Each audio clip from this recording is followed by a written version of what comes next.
Hi, my name's Leah and we are here in our APQS showroom, and today we're going to be showing you how to clean your machine. So the first thing we're going to do is turn on our long arm. The second thing we're going to do is we're going to unthread our machine to the take-up lever, which is this. And I just lay my thread on the other side of the machine. Now, there are machines that have thread regulation, and there is a blue button over here on the side, and we are going to turn that off. Or if you have the keypad in the front, you're going to use the button to turn it off there. The next thing I'm going to do is I'm going to take a paper towel and I'm just going to lay it underneath the machine. And I'm going to get a trash can, and inside my trash can I've laid a couple pieces of paper towel in there. I've gone ahead and removed my bobbin and bobbin case, and what I'm going to do next is I'm going to get my air compressor, or you can use a can of condensed air, and what I'm going to do is I'm going to spray this entire area out.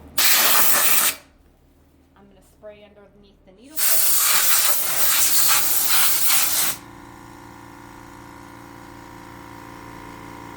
And that's removing all the extra lint from my previous work.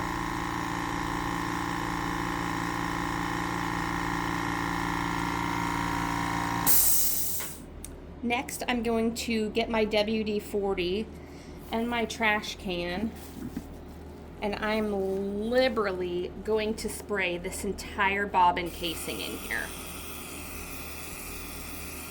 It's going to seem like you're spraying a lot, but just go with it and make sure you're getting this really well lubricated.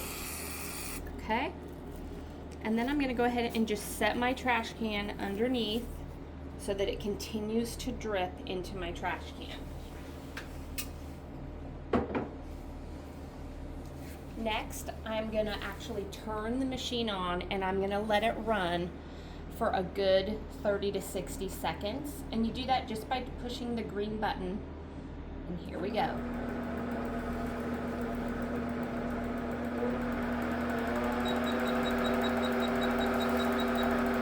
It's normal for her to beep. She's thinking she's broken a thread, and I did go ahead and turn up how many stitches per inch to make her run a little bit faster.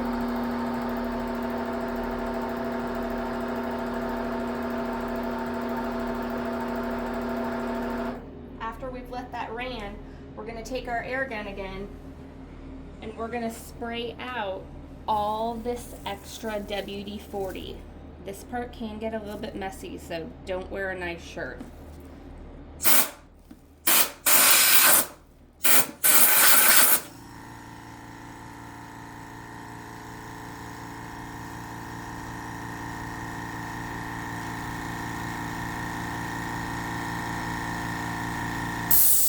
Okay, so I've removed all of the extra WD-40 in here, and what I'm going to do now is I'm going to take my oil and I'm going to get in here and I'm going to oil the hook. And I'm actually going to rotate my hook around, which is this piece right here, and I'm going to give it a good zhuzh of oil, good couple drops in there. Okay, that was a big, huge drop. And what we're going to do is we're going to turn it on again and let it run for another 30 to 60 seconds.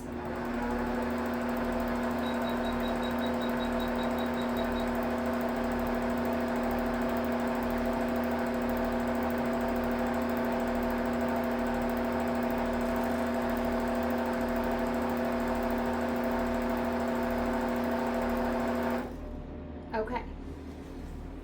Now that she's been lubricated with WD-40 and we just oiled her, we are not going to spray her out again with the air compressor. Instead, we're just going to get in with any type of clean rag and we're just going to remove the excess lubricant from the inside of the machine. At this time, I go ahead and I get a little screwdriver and I remove the needle plate. I always loosen this back right one, and then I remove the other 3.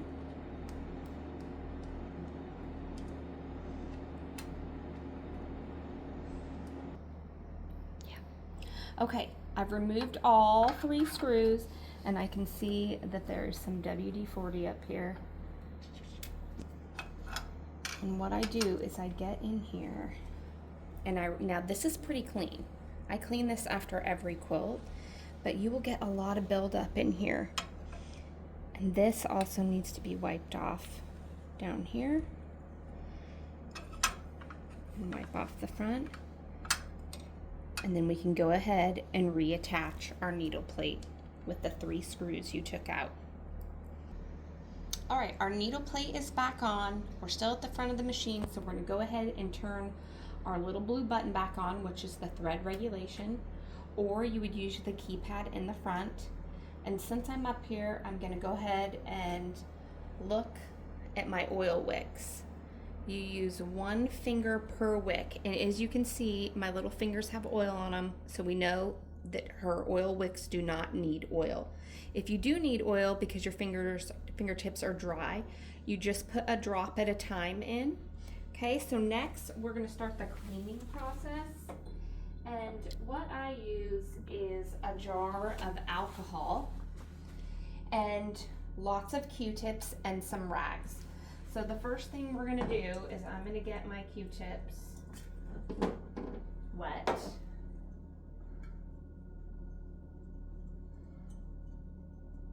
Okay. And I'm gonna lower my needle all the way down.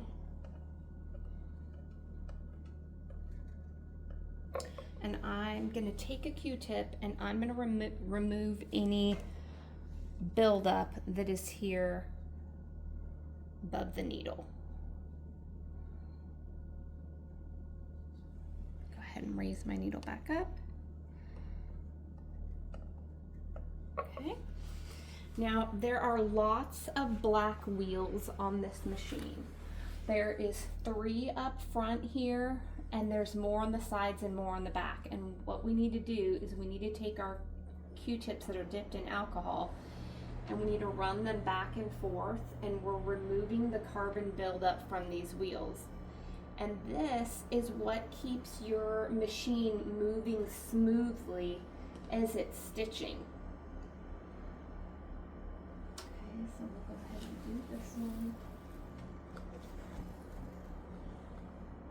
Now there is not a lot of buildup on mine because we do clean this. Okay, so now I'm gonna come over here. And we're gonna get this one.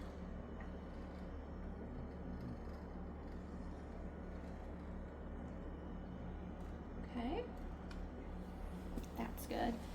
Now, if you'll look here at this plastic plate, there's what looks like brush bristles under here, and I'm gonna take a little nook and cranny brush,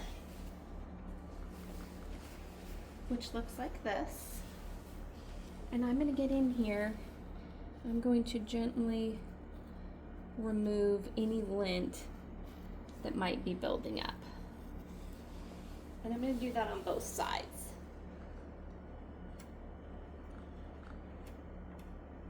You can kind of brush it out of here too. Sometimes there will be a big glob of fabric built up in there, okay?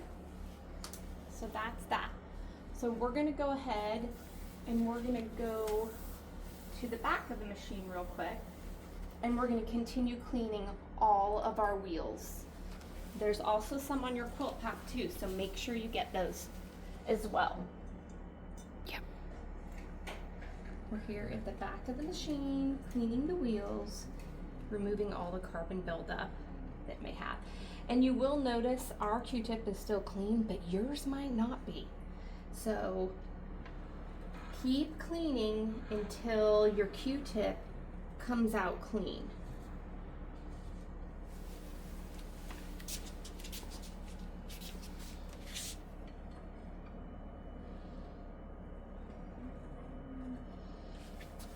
There's one more way back here. You might not be able to see it. Come on this way.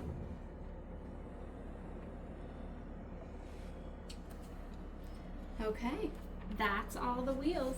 We're gonna go back to the front of the machine now. Okay, now it's time to clean our table, and this is a two-part process.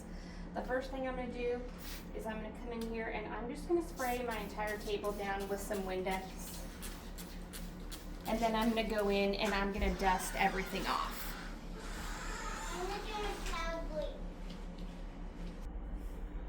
We've cleaned off our table with Windex, and since I had my rag, I went ahead and wiped Lucy all down so she doesn't have any dust. Now we're gonna take our rag and we're going to pour some rubbing alcohol on our rag. And we're gonna come to all the places where she rides on our rails. And we're going to press down kind of firmly and go down all these rails, and we're gonna be removing the carbon buildup. And you will see it on your rag. It will be all this black stuff that looks like black oil kind of on your rag. And I don't have very much because I do this all the time. So I'm gonna go ahead and I'm gonna do the back of the machine as well, pressing pretty firmly on these rails. Now, if you have quilt path on your machine, you'll also want to do this to the lower rail because the wheels ride on here as well for quilt path.